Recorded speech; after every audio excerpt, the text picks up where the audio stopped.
নমস্কার, সকলকে স্বাগত জানাই আমাদের চ্যানেলে। আপনার দিনটি শুভ হোক এই প্রার্থনা করে আজকের ভিডিওটি শুরু করছি। আজকের ভিডিওতে আমরা কথা বলবো মেষ রাশির জাতক জাতিকাদের 2026 সালের মার্চ মাস কেমন কাটবে। এই বছর এই মাসের প্রথমেই কিন্তু আমরা পেয়েছি চন্দ্রগ্রহণ, যা ছিল দোল পূর্ণিমার দিন। এর সাথে সাথে চলছে সূর্য রাহুর গ্রহণ যোগ এবং একই পক্ষের মধ্যে কিন্তু এই দুই গ্রহণ ঘটেছে।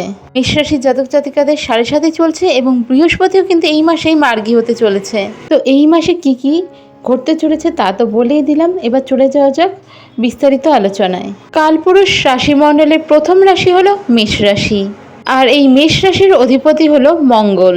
আগামী 11ই মার্চ বৃহস্পতি মার্গী হতে চলেছে। এই সময় কিন্তু সূর্য, বুধ, রাহু, মঙ্গল, শুক্র একত্রে রয়েছে। তো প্রথমেই দেখে নিই আপনাদের সম্পদ বা ফিনান্সের দিকটা কেমন থাকছে এই মাসে, আর সাথে দেখে নেব এই মাসে আপনাদের ভাগ্য কেমন থাকছে। যদি ভাগ্যের কথা বলা যায়, এই মাসে কিন্তু ভাগ্যোন্নতির সুযোগ আপনাদের মিলতে পারে। যারা কাউকে টাকা ধার দিয়েছিলেন এবং ফেরত পাচ্ছিলেন না, এই মাস কিন্তু পাওনা আদায়ের জন্য সঠিক সময়।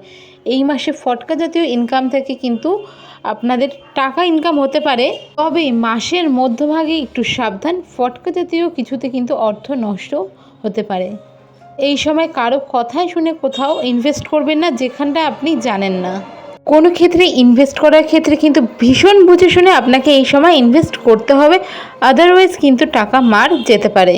যারা শেয়ার মার্কেট বা ট্রেডিং সংক্রান্ত কিছুর সাথে যুক্ত রয়েছেন, এই মাসে বলবো একটু সাবধান, সেভাবে কিন্তু এই মাসে লাভের মুখ আপনারা দেখবেন না। এরপরে দেখে নেওয়া যাক সম্পর্ক এই মাসে কীরকম থাকছে। প্রথমেই বলবো যারা রিলেশনে রয়েছেন অর্থাৎ প্রেমের সম্পর্কে রয়েছেন, তাদের জন্য সময় মোটামুটি ভালো থাকছে। বিশেষ করে মাসের মধ্যভাগ থেকে মাসের শেষ পর্যন্ত আপনাদের জন্য সময় ভালো। এই সময় নিজেদের জন্য সময় বের করে ভালো টাইম স্পেন্ড করতে পারবেন, সম্পর্কে আনন্দ থাকবে, নিজেদের মধ্যে আন্ডারস্ট্যান্ডিং থাকবে। এরপরে দেখে নেওয়া যাক দাম্পত্য সম্পর্ক অর্থাৎ যারা ম্যারিড কাপলে রয়েছেন তাদের কেমন কাটবে। মাসের প্রথম দিকে বিশেষ করে মেষ রাশির জাতকদের ক্ষেত্রে বাড়ি থেকে দূরে বা পরিবার থেকে দূরে থাকার কারণে রিলেশনে একটা ইমোশনাল অ্যাটাচমেন্ট তৈরি হবে। যাদের মধ্যে বেশ কিছুদিন ধরে ঝামেলা চলছিল সেগুলি মিটে যাওয়ার সম্ভাবনা থাকছে, বা যাদের কিছু বিষয় নিয়ে পুরনো অশান্তি চলছিল সেগুলো এই সময় মিটে যাওয়ার সম্ভাবনাও থাকছে। তবে এই সময় পারিবারিক সম্পর্কগুলোর জায়গা দেখতে গেলে কিন্তু মাসের প্রথম দিকে পরিবারের সাথে সামান্য কারণে কিন্তু ঝগড়া বিবাদ বাড়তে পারে।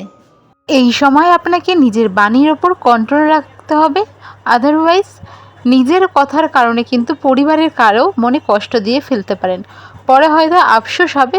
তবে বলবো নিজের বাণীর ওপরে কন্ট্রোল আপনি এই সময় রাখুন, আপনার অনেক ভালো দিকে কিন্তু এই জিনিসটা যাবে।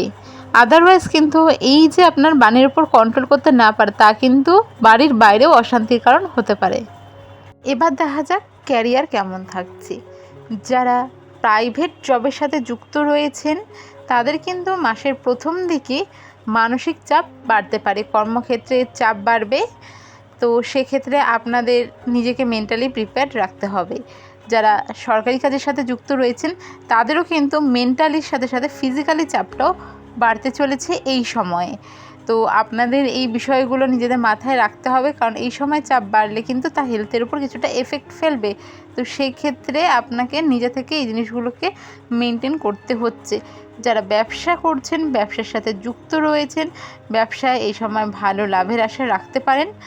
আপনার নিজের কথার কারণে কিন্তু ব্যবসার ক্ষেত্রে কর্মচারীদের সাথে বাকবিতণ্ডায় যুক্ত হয়ে যেতে পারেন।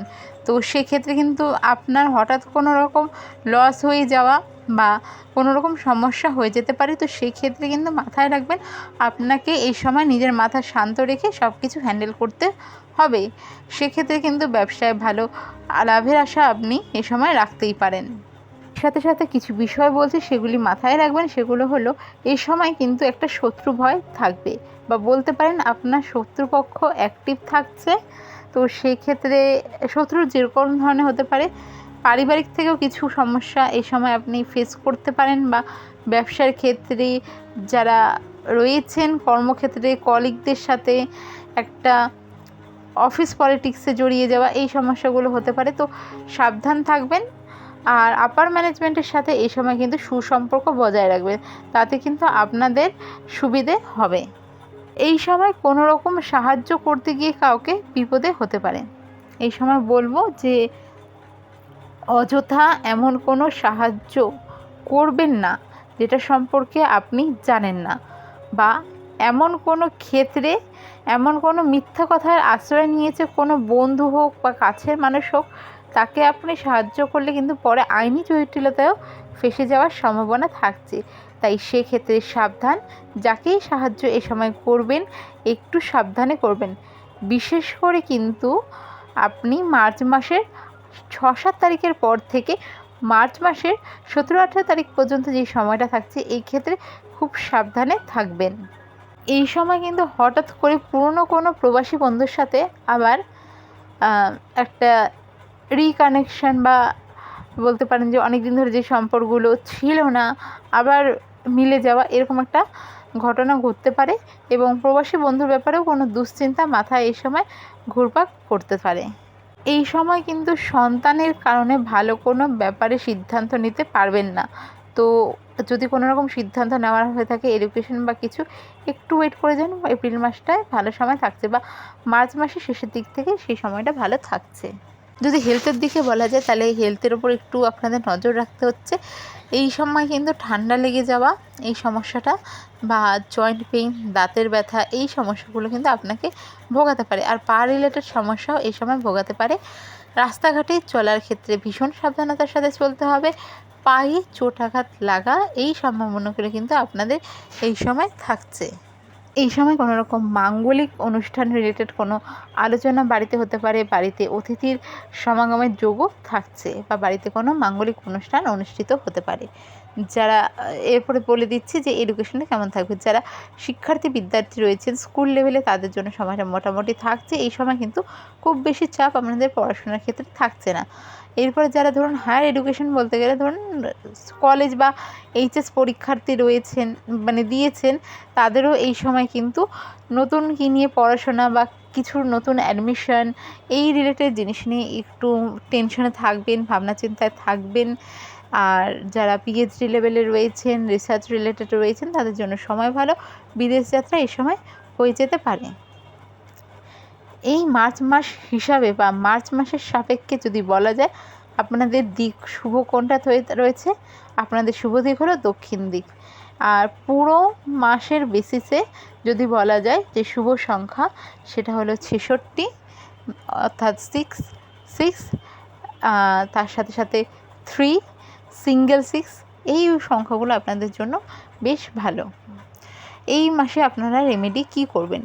এই মাসে আপনাদের যাদের মেষ রাশির তো সকল জাতক জাতিকাদের শনির সাড়ে সাথে চলছে, তো যাদের বাচ্চাট নিজেরা জানেন, যাদের শনি একটু পজিশন খারাপ রয়েছে, এবং যেহেতু শনি সাড়ে সাথে চলছে, মেষ রাশির সমগ্র যারা রয়েছেন জাতক জাতিকাদের বলবো যদি সম্ভব হয় মাসের যে কোনো একটা শনিবার নিজের ছায়া দান করুন। এর সাথে সাথে শনিবার করে সর্ষের তেলের প্রদীপ জ্বালান শনি মন্দিরে কালো তিল সহযোগে।